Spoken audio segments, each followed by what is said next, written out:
Hello, my name is Manex Ibar. I am a spiritual guide for the last 20 years, and today I'm going to speak about psychedelics, their benefits, and their dangers, and their difference with chemicals. There's a lot of studies today that are going on. There's a lot of experimentation, and it's a really beautiful thing that's going on. Since 1999, there's been an reopening for the legal investigation, scientific research on psychedelics, on the human experience, especially in terms of its healing benefits. And this is definitely very useful because we don't know so much about psychedelics, and yet they seem to have extremely powerful shifts and transformations after just one take that can really help people with addictions, tobacco, alcohol, for example, which are definitely dangerous and they kill you. And unfortunately, our society is very addicted to alcohol and tobacco. And then on top of it, it's documented that it can help on many other aspects, and especially giving us meaning, giving us purpose, giving us a deeper sense of our own nature, our own connection with the universe. It talks about mystical experiences, spiritual experiences that are life-changing because they bring us into this world, this unknown world that is vast and that is extraordinary, magical, perhaps scary when you don't know about it, and your whole reality has been based upon the physical world, and all of a sudden there's this incredible, huge opening of conscious awareness that completely allows you to see a whole new way of what life is about.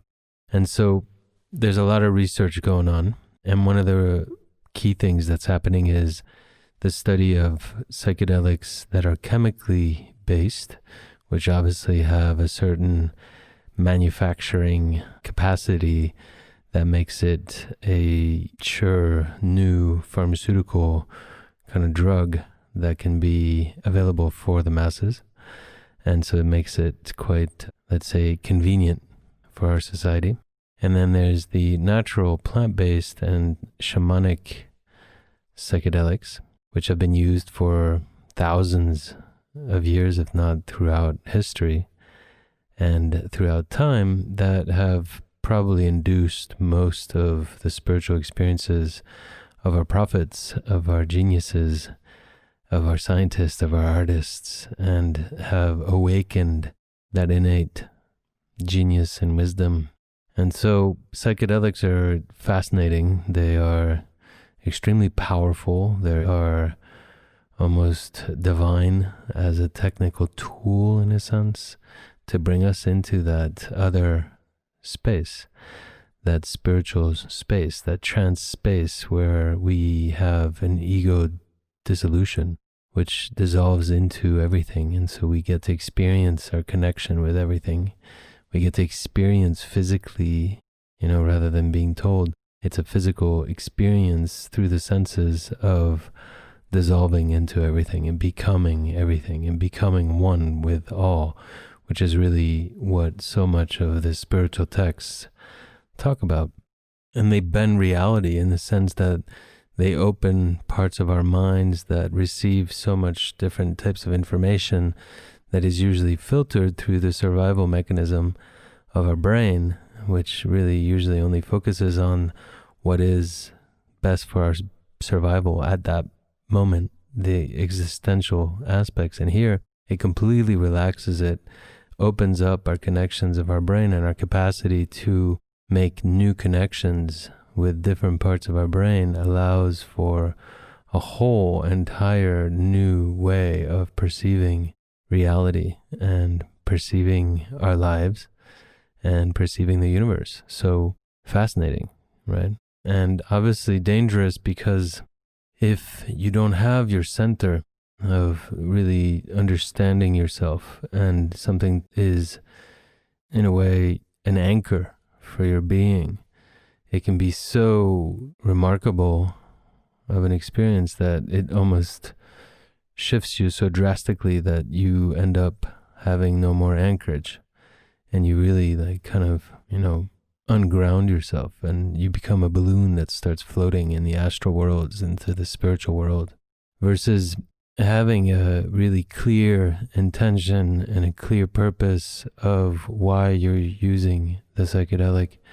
And if you also have built a core practice for yourself, whether it's sports, whether it's art, whether it's, research, a certain discipline of understanding yourself and being able to come back as a point of reference, then the psychedelic experience can really take you off, versus when you have that core reference, the psychedelic experience can be extraordinary to enhance everything that you know and move you beyond the spaces of reality that you even thought existed, and they bring you into these new awareness fields, new questionings, new realities, truly, that can only then enhance your experience in the physical world, in your consciousness. And a lot of healing can happen from that, because if you go back to the podcast on energy healing, in a sense, all healing has to go through conscious awareness and conscious growth. So in a sense, our body is just a reflection of, our conscious learning. And when there is a dis-ease, it's because there's usually an energy disruption, and energy is kind of the bridge between the physical and the conscious. And so there's a disruption, there's a clog, there's something that's not functioning right energetically, and usually it's because of a certain rigid idea or belief that is repeating itself nonstop, and life is trying to move us forward in that. And that natural process of healing can happen, and oftentimes needs some other external concept, so that or an external person that can help us guide through the conscious awareness opening. But in a sense, if you take psychedelics, all of a sudden the psychedelic itself can open that up and completely bring a new self-awareness of a situation, an emotional experience that you've had that you weren't able to consciously, really understand, or even a trauma, so it's really good for PTSD, for example. It has a lot of success, especially psilocybin mushrooms. And so the psychedelic brings you into a new state of awareness, new state of perception, so that you can see your experience from a whole different point of view, which then brings new awareness. And then from that awareness, the energy shifts, and then the body shifts, as is the law of mechanics: thought, then energy, then matter.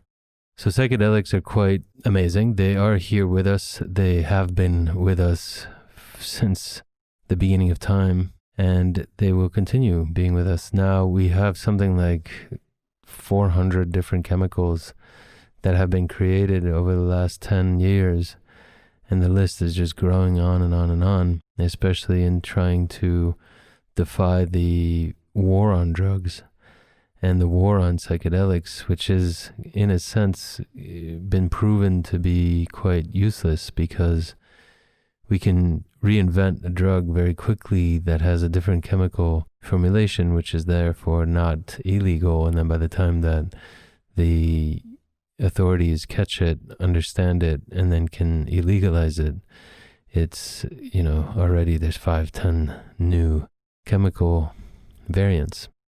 What could be more useful is a lot more research on their safety, on their use, on their benefits, and also bringing back some of the indigenous knowledge of these plant medicines, because everywhere around the world we've seen that basically very powerful psychedelic plants were being used in rituals, in ceremony, for sometimes the entire tribe, sometimes purely for an individual, like the shaman, and to go into visionary spaces, or even for the patient. and for the person to heal. So there was definitely different uses for psychedelics in the old traditional ways, and some of the understanding from thousands of years of experience could be very useful for us in our society. And this is why today ayahuasca and wachuma have exploded in a sense, and all of a sudden all these people are going to Peru, the Ecuador, Brazil, Colombia regions of the jungle where ayahuasca is in abundance and has been used by the shamans of the jungle for millennia. And so basically we really need to go into this research because there is a general awakening into the benefits of these master plants and their effects on our consciousness, their effects on our awareness, and their effects on the growth of our conscious awareness, which is really what's needed to expand the potential of the human, which is really what spirituality is about, right? To expand and to grow the human potential. So the different studies that are going on right now, MAPS is a really good organization that's doing incredible research, clinical research. They've been able to help move psychedelics into research study zones and have been able to do some incredible transformational work. There's a very deep push right now for MDMA, LSD, ketamine, as it's easy to manufacture and therefore to reproduce cheaply and to give to the masses. And there's some pretty spectacular things that are happening with those three chemicals. And they're all somewhat on track to becoming medicines, especially for psychiatric and emotional work. And with a guided, trained individual, usually a psychiatrist, there is a certain way of creating that cathartic transformation point within the journey so that it can be useful rather than just recreational. And that's an important aspect. And obviously your brain, when you're taking psychedelics, the way that it's prepared to go into the experience, the way that it sets its intention, the way that it actually has a certain fear before the experience is all very good to increase the chances of that catharsis and that transformation versus taking it recreationally with no care and no intention and almost no worry lessens the chances of that transformation, which basically the indigenous people using all these psychedelic master plants that include iboga, amanita mushrooms, psilocybin mushrooms, wachuma cactus, peyote, cannabis, and ayahuasca. All these plants, including also the lotus, it just goes on, mimosa, acacia. There's so many plants out in the world that contain massive amounts of psychedelic components, ingredients, chemicals. And what's fascinating about them is that they were used in that setting of ceremony, of celebration, of transformation and healing, of connecting to something higher, of connecting to the spiritual aspects. And so they contained that setting to help make the experience be transformative, be valuable, and be something that you can use to enhance your life, to enhance the understanding of your place in the world, and in a way your purpose and how you connect to the community and what you provide and what you give. So that's a very, very important aspect. And I think there should be a lot more research going on about the set and the setting, because going to a hospital, where there's cancer patients somewhere close by, etc., when you do get into these psychedelics, you start seeing how frequency, how vibe, how energy works, and basically being in that same vibe is going to interfere, if not distort, your experience and can get you into that trip, versus creating a set and setting that really enhances the audio experience, that makes you feel very safe and yet in a relaxed, natural kind of zone where nature and the elements and crystals, flowers, plants, the sky, the stars, everything that is kind of beyond us, that is a part of us, but yet is what we call nature or God, the divine. Being around that really helps enhance the transformation as well. It helps enhance our own understanding of our connection. And it re-brings us back to the essence of being human, which is that we are an animal from this planet, with a body that belongs to this planet, and that we have a soul that's embodied inside this biological form. And understanding that is key to understanding the human experience here on this earth. And then beyond that, it can really move us into whole new levels of spiritual understanding, spiritual catharsis, spiritual transformation. And some of these plants are really amazing to give us energy, to rebuild neurons, to unlock trauma, to, enhance the physical senses, to enhance awareness, to meld our ego, to melt it and change it and help the ego refine itself, become more powerful in a sense. A lot of them are uncomfortable to do, a lot of them. That's why the certain set and setting really helps, and the ritualization of things and the time frame is really important in psychedelics. So how you do what, when, because there's almost like a journey, a set of rules of the navigation of the trip that each plant gives you, which is what the shaman used to master, is to really create that setting and that journey to have the maximum transformation possible from knowing the plant's ways and messages and preferred setting, preferred connections with other plants, with other environments, etc., etc. Now, one of the things that's really crucial between the chemical and the plant-based is that there is this entourage effect with the plant, which usually helps our bodies integrate the medicine without it being toxic. And usually there's no consequential side effect on the physical form, so the use of them is constructive, it's healthy, it's progressive, it helps us become better, it rebuilds the physical systems that it interacts with. Versus a lot of times the chemical has a negative effect on the body.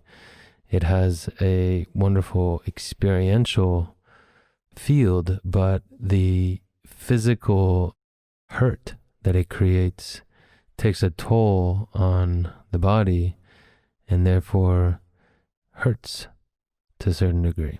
Now, in a way, that measurement of how much it hurts versus how much it provides in terms of healing is always a scale that I guess you have to weigh on an individual basis. But I find it kind of too bad that we don't go back to these plants and really go deeper into their use, and even perhaps using scientific methods to purify and enhance the entourage effect that the plants provide, and purify through methodologies of making sure that each plant is giving a certain amount of the same effect and the same dosing without extracting, single compounds, and keeping the multi-compound benefits, which of course kind of troubles science, because science really likes the single molecule idea, because it can be very easy to test it, versus as soon as you have 5-6 different compounds, like in San Pedro or Huachuma, which has 6 different amino acids, plus the main aspect of mescaline, you're starting to play with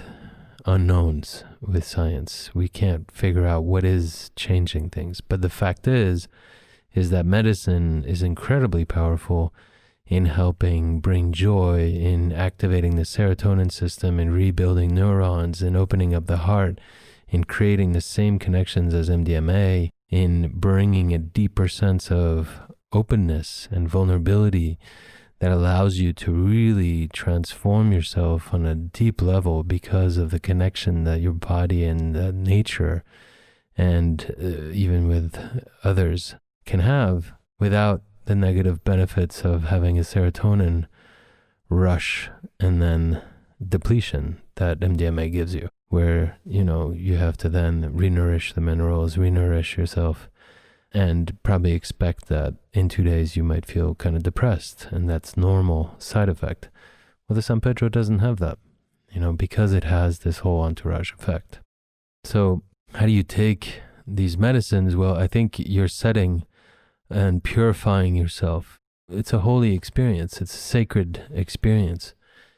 And the more care you put to it, the more benefit you're going to extract out of it. And so the more preparation you put into it, the more cleansing, the more fasting, the more, removing certain abstractions or certain distractions and certain thought patterns and certain aspects like watching porn or, even practicing in sexual, without putting any judgment, but sexual deviances where you're dispersing your energy, rather than collecting your energy, concentrating yourself, focusing yourself, centering yourself, starting to think about what you really want to transform in your life, thinking about the different traumas, thinking about the different energies and relationships that you have that are meaningful to you, the ones that are challenging, the ones that, you don't know anything about.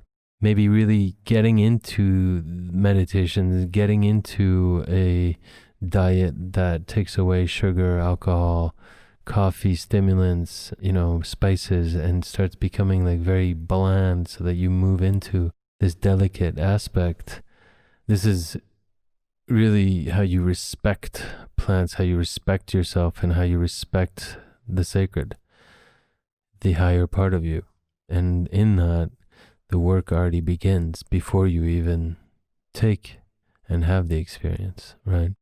So once you have that intention, the attention that you want to bring forth from within you and that you want to bring into this experience, this is exactly where the magic can start happening, where the plant might take you into a whole different reality and a different experience and show you a whole different thing that you were expecting, which actually shifts your reality into seeing what you're intended in a whole different way.